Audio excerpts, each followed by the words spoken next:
और पार्टी की ओर से भी लोग कहते रहे कि हिस्सा का मतलब क्या होता है। तो हिस्सा का मतलब मैं आपको बताता हूँ।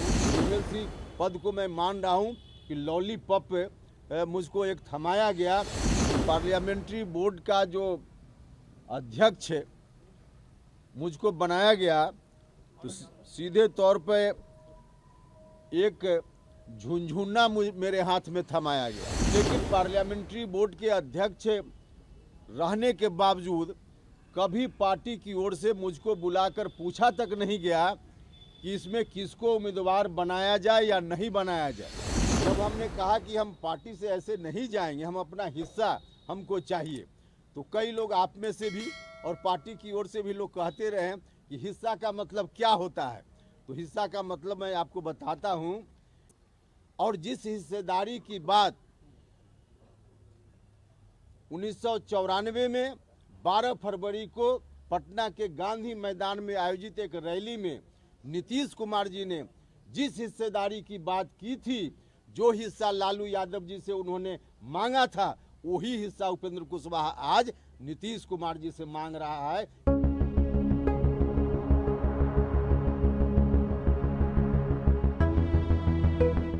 इस काम के लिए कोई भी पद, चाहे एमएलसी का हो, एमपी का हो, एमएलए का हो, तमाम पद जो है एक साधन के रूप में होता है, साध्य नहीं है।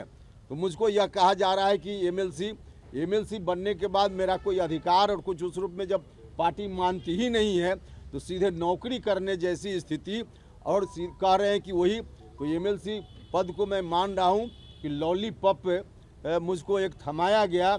और लॉलीपॉप सब लोगों को मालूम है कि राज्यसभा की सदस्यता छोड़ने में उपेंद्र कुशवाहा को एक मिनट एक क्षण का भी मलाल नहीं होता है।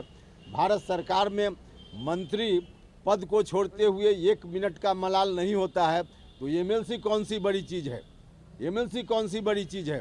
अभी भी लगता हो माननीय मुख्यमंत्री जी को या पार्टी को, तो एमएलसी आप वापस कर सकते हैं, उसमें हमको कहाँ कोई परेशानी, कर सकते हैं। या पार्लियामेंट्री बोर्ड का अध्यक्ष ही है तो उनको लगे तो वापस कर सकते हैं, उसमें मुझको कोई परेशानी नहीं।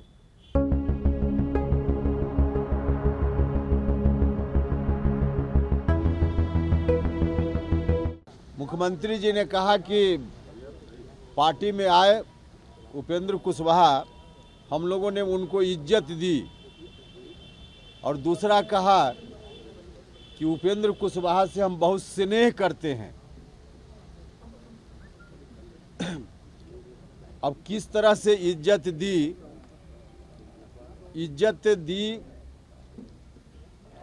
यह कहने का अभिप्राय या फिर कई बार सीधे तौर पे कहा भी गया कि पार्लियामेंट्री बोर्ड का अध्यक्ष बनाया, एमएलसी बनाया, इसी का मतलब निकाला जाता है कि बहुत इज्जत दी गई। देखिए, पार्लियामेंट्री बोर्ड का अध्यक्ष मुझको जरूर बनाया गया, और जब बनाया गया था तो हमको भी लगता था कि पार्लियामेंट्री बोर्ड का जो दायित्व होता है पार्टियों में, उन दायित्वों को निर्वहन करने का अवसर मुझको मिलेगा, और उस अवसर के कारण पार्टी के कार्यकर्ताओं के हितों की रक्षा हम कर पाएंगे। लेकिन बाद में पता चला कि पार्लियामेंट्री बोर्ड का जो अध्यक्ष मुझको बनाया गया तो सीधे तौर पे एक झुनझुना मेरे हाथ में थमाया गया।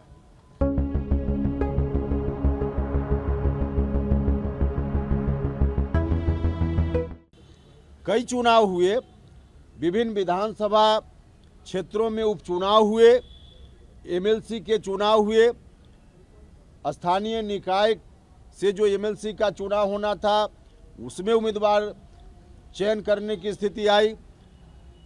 बाकी जो विधानसभा कोटा से एमएलसी या राज्यसभा के सदस्यों की उम्मीदवारी, कई मौके आए जहां पार्लियामेंट्री बोर्ड की भूमिका हो सकती थी।